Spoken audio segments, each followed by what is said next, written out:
안녕하십니까. 강한 주식입니다. 1월 22일 시장 정리 한번 하고 가도록 하겠습니다. 오늘 삼성전자가 소폭 상승을 하기는 했습니다. 그런데 갭 상승 이후에 음봉이 나왔죠. 그러면서 오늘 21선도 살짝 이탈하는 모습을 보였고요.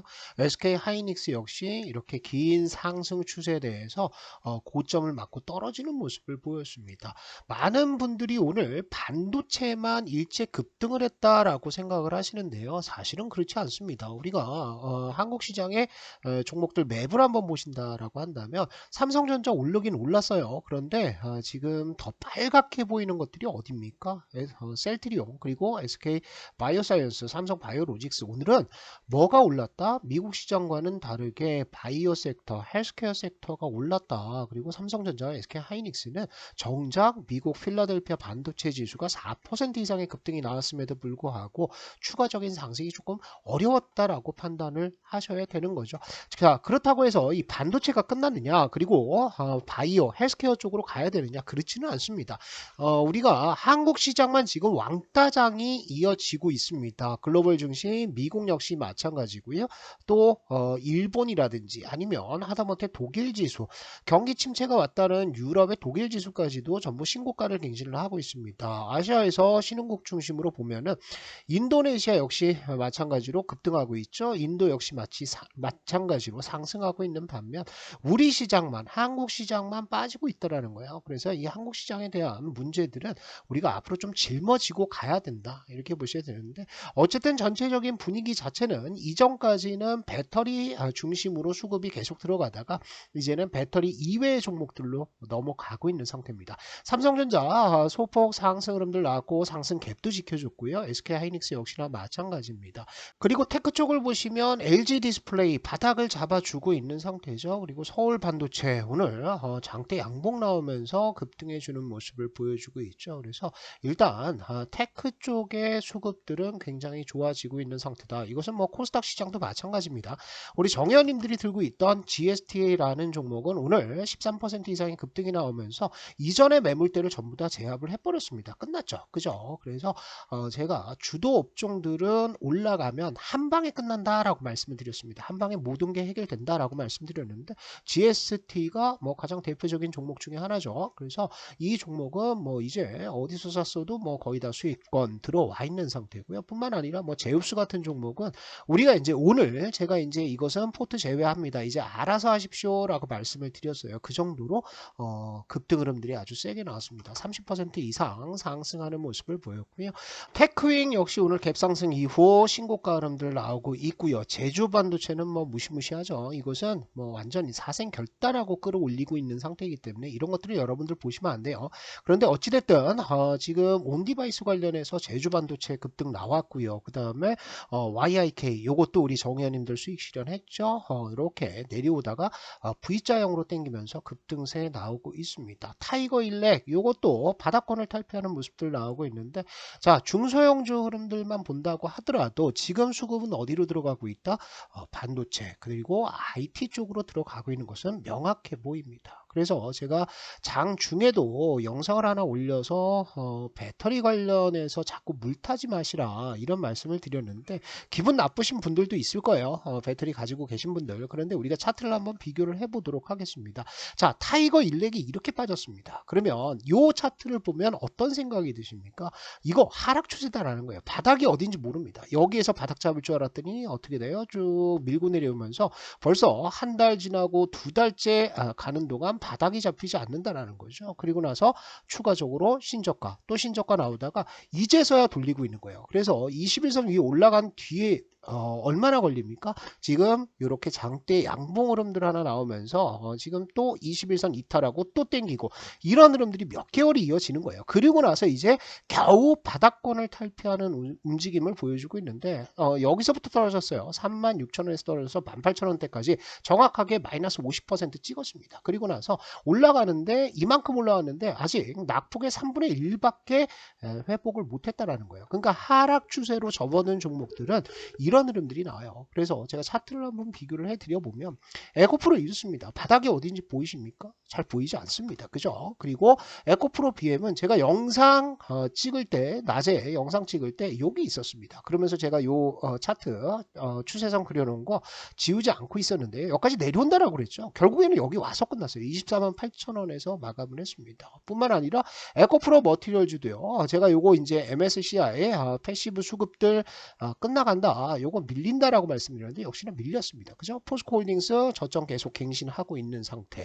LNF 오늘 볼린저 밴드도 이탈하는 흐름들이 나왔습니다. 그러니까 이런 하락 추세대 만들어져 있는 거죠. 자, 그리고 뭐 포스코 퓨처엠뿐만 아니라 LG화학이라든지 LG에너지솔루션 보면 이거는 뭡니까? 지금 지지선들을 계속해서 붕괴시키면서 내려가는 하락 추세가 강화되고 있다라고 여러분들 보셔야 될 것 같아요. 그래서 우리가 아픈 손가락들 몇 개 있죠. 특히나 이제 CS 윈드와 같은 종목들은 완전 이렇게 빠졌잖아요. 그러니까 지금 에코프로라든지 배터리 관련주들이 여기에 있는지 모른다라는 거예요. 단지 우리가 아는 것은 뭐냐면 지금 현재 실적의 흐름들이 어떻게 되고 있다? 꺾이고 있다. 그리고 이 추세는 당분간 이어진다. 그리고 실적이 이렇게 바닥을 잡을 수 있는 징후가 나오기 한 3개월에서 6개월 전부터 종목들의 주가 바닥도 잡을 것이다. 이렇게 우리가 예상을 해야 됩니다. 보통 이렇게 움직이는데 지금 여기라는 거죠. 이렇게 주가가 움직일 거예요. 실적이 이렇게 움직이고 이게 이제 실적이라고 보시면 되겠고 이게 이제 주가라고 보시면 되겠는데 실적은 2분기 그리고 3분기까지도 악화될 가능성이 있습니다. 리튬 가격 말씀을 드렸고 수출 물량 물량이 줄고 있습니다. 수출 단가도 떨어지고 있어요. 이런 상황에서 드라마틱한 흐름들이 나와야 되는데 전기차 관련해서 써본 사람들은 좋다고는 얘기를 하지만 실제로 구매하려는 사람들은 뭐를 보고 있습니까? 지금 전기차가 미국에서 한파에 완전 냉동고가 됐다라는 사진들을 전부 다 보고 있는 거예요. 얼리 어답터 이외에 일반 유저들까지 전기차를 사기까지는 상당한 인식의 개선이 필요하다라는 점들이고요.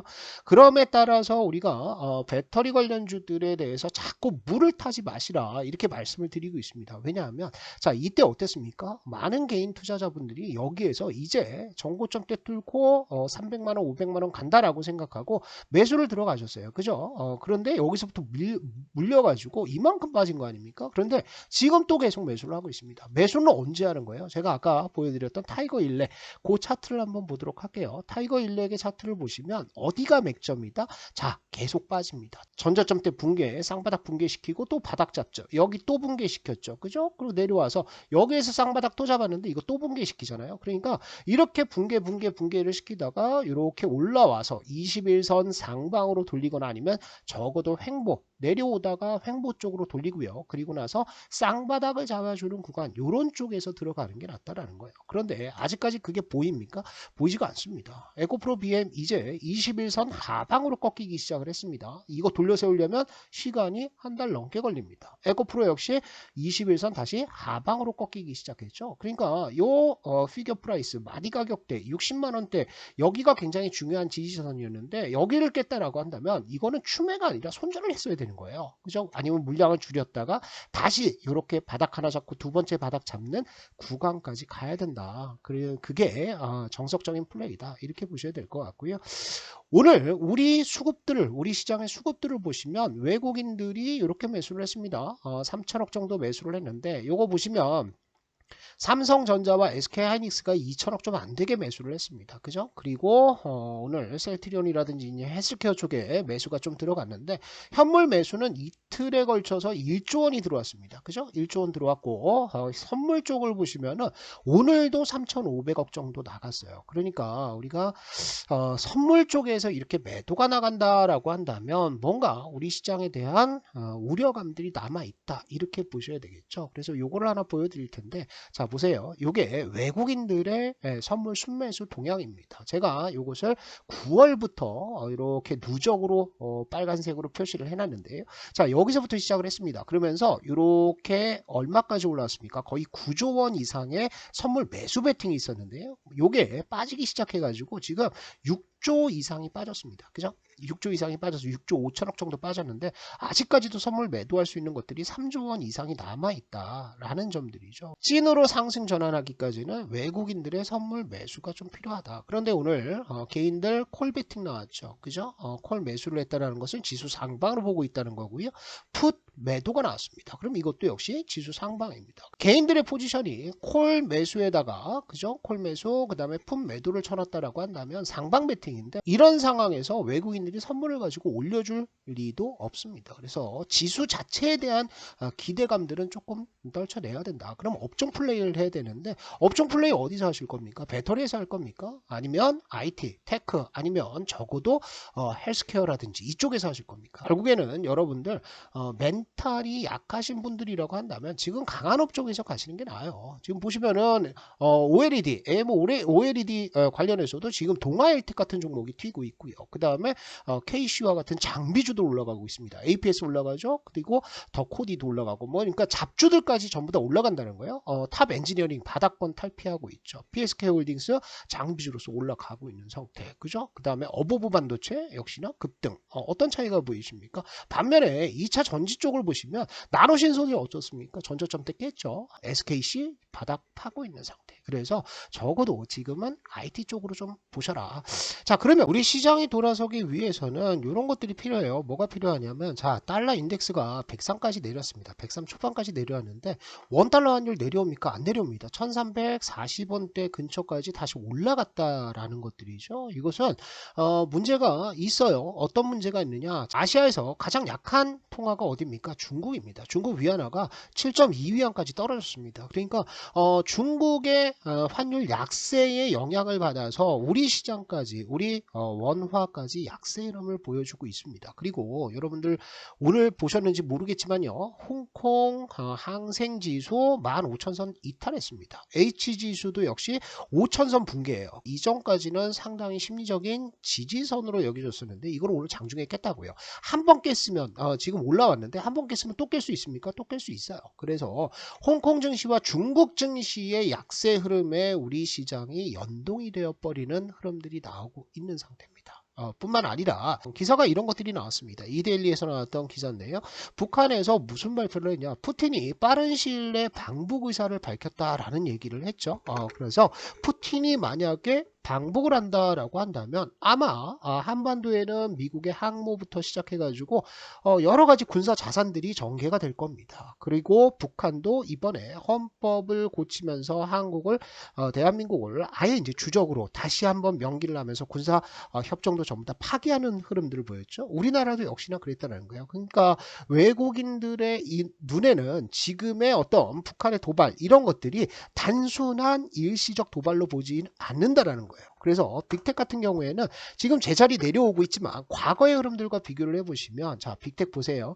이전에도 항상 급등세가 주기적으로 나왔습니다. 북한이 미사일 쏘고 북한이 핵실험하고 북한이 뭐하고 그러면 급등세가 나왔었는데 자 상승의 폭들을 한번 보세요. 여기서부터 여기까지 올라갔죠. 그 다음에 얘도 여기서부터 여기까지 그죠. 그 다음에 얘는 여기서부터 여기까지 이런 식으로 올라갔어요. 올라갔다가 다시 빠지는 흐름들이 항상 나왔었는데 이번에는 상승폭이 이만하다고요. 그죠? 그리고 이뿐만이 아니라 스페코와 같은 다른 방산업체들도 보시는 바와 같이 안 빠집니다. 그죠? 이전에는 한번 올라갔다가 뭐 삘삘거리다가 다시 내려오는 흐름들이 있는데 이거는 고점에 버티고 있다고요. 그러니까 지금 한국에 대한 지정학적 리스크는 상당히 높아져 있는 상태다. 이렇게 보는 시각들이 있다라는 거죠. 그래서 우리는 넘어야 할 산들이 굉장히 많습니다. 자, 그런데요. 우리 코스피 시장을 보시면 자, 이렇게 빠졌다가 오늘 아쉽게 하락 마감을 했습니다. 그죠? 그런데 이 하락 마감한 것은 배터리 관련 대형주들 일제 하락했고요. 조선주들 좀 빠졌죠. 그러면서 지수가 밀렸는데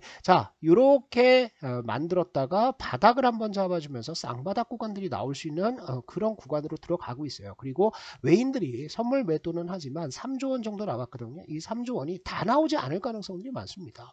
물량을 완전히 비우지는 않을 거예요. 그래서 반전 흐름들이 나올 가능성들도 있어 보이고요. 그 다음에 코스피 시장 말고 코스닥 시장도 쌍바닥을 잘 잡아주는 흐름들이 나올 거예요. 오늘 에코프로와 에코프로 BM 그리고 LNF가 완전 급락을 했는데도 지수가 크게 하락하지 않고 약보합권에서 마무리됐다라는 것들은 수급이 어느 정도 가동이 되고 있다라는 점들이죠. 그래서 이런 것들을 보면 조만간 한번 반전 흐름들은 나온다. 그런데 우리가 이전에 작년에 우리가 생각했었죠.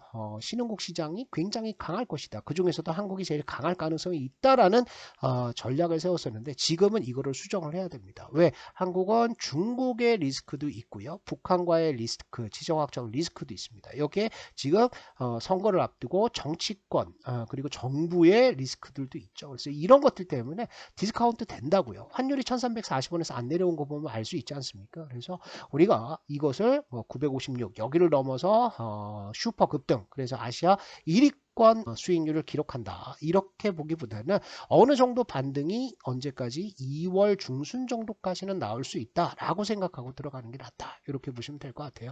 종목들 어느 종목을 사야 되는지 여러분들 개별주 작은 종목들 보신다라고 한다면 우리 강한주식연구소에서 추천드렸던 3S 같은 종목들 이게 파동으로 여러분들 보이셔야 돼요. 어떻게 나옵니까? 4번 나왔죠. 그죠? 이렇게 볼린저 밴드 바닥에서 돌파 나오고 나서 한참 쉬고 5번 나오고 6번 나왔다가 그죠? 이렇게 올라갔다가 다시 5번 나오잖아요. 이게 N자 파동입니다. 그죠? 여러분들 좋아하는 거. 그래서 전고점 때까지 올라가는 흐름들 나옵니다. 이런 종목들 굉장히 많이 나와요. 특히나 이스트 소프트라든지 아니면 광전자도 우리 추천을 드렸던 종목들이고요. 그다음에 얼마 전에 말씀드렸던 유니트론텍 대박 나고 있죠. 그죠? RFHIC 이것도 계속해서 끌고 올라가고 있지 않습니까? 그다음에 한신기계도 계속 뚫고 있어요. 그러니까 개별주, 테마주 하신다, 단타 치신다라고 한다면 강한주식연구소의 이 종목들을 보시는 게 낫습니다. 이 안에서만 매매하시면 여러분들 빠지는 종목들도 있지만 그래도 대박나는 종목들이 훨씬 더 많아요. 그리고 훨씬 더 안전합니다. 그죠? 그런데 그렇지 않고 내가 조금 길게 가겠다라고 생각하시는 분들이라고 한다면 뭘 봐야 된다? 삼성전자 보시는 거죠. SK하이닉스 보는 거고요. SK하이닉스 보는 겁니다. 그리고 JT라든지 저는 좀 작은 종목들 좋아합니다. 그럼 아직까지 안 간 JT라든지 IMT라든지 아니면 KNJ라든지 이런 종목들 보시는 거죠. 화장품도 나쁘진 않아요. 그런데 화장품은 중국과 연동되기 때문에 조금 시간이 걸리고는 있습니다. 하지만 이게 돌아선다라고 했을 때는 화장품도 다음 주도 업종이 될 가능성이 있다. 그러면 자동차는 어떻게 됩니까? 자동차는요. 자, 올라가려다가 빠졌습니다. 특히나 이제 기아를 보시면은 완전 가파르게 끌어올렸거든요. 그런데 얘는 뭘 보고 대응해야 된다? 엔화입니다. 그죠? 엔화. 엔화가 약세에서 강세로 돌기 시작한다 그러면 얘네를 보시면 되는 거예요. 아주 심플하죠. 그래서 이렇게 대응을 하시고 제가 추가적인 내용들에 대해서는 강한주식연구소에다가 올려놨습니다. 그래서 우리 영상의 설명란 그리고 댓글에 보시면 링크를 올려놨거든요. 이 링크 클릭하시면 강한주식연구소 설치를 하실 수가 있고요. 여기 들어오셔가지고 제가 장전 브리핑 올려드리는 것들 읽으세요. 그 글들만 읽어도 큰 흐름들은 전부 다 잡을 수 있습니다. 그죠? 금리 인하가 언제 될지 또 지금 나오는 RRP 머리 아픈 문제들 이런 것들이 어떻게 진행되는지를 아주 초보자들도 쉽게 알 수 있습니다. 그리고 종목을 원하신다면 우리 파동 추천주 어플에 매일같이 올라가죠. 이 파동 추천주 안에서 매매해도 여러분들 부자 된다. 이렇게 보시고요. 강한주식연구소에서 한 달에 한 번 정도 카톡방 인원들을 모집을 합니다. 무료 카톡방이고요. 제가 그 안에서는 실시간으로 계속해서 정보 드리고 여러분들 도와드리고 있으니까 그것은 어디에서 전달이 된다? 강한주식연구소에서 어플에서 진행이 된다라고 생각하시고 어플 반드시 설치를 하시면 좋을 것 같습니다.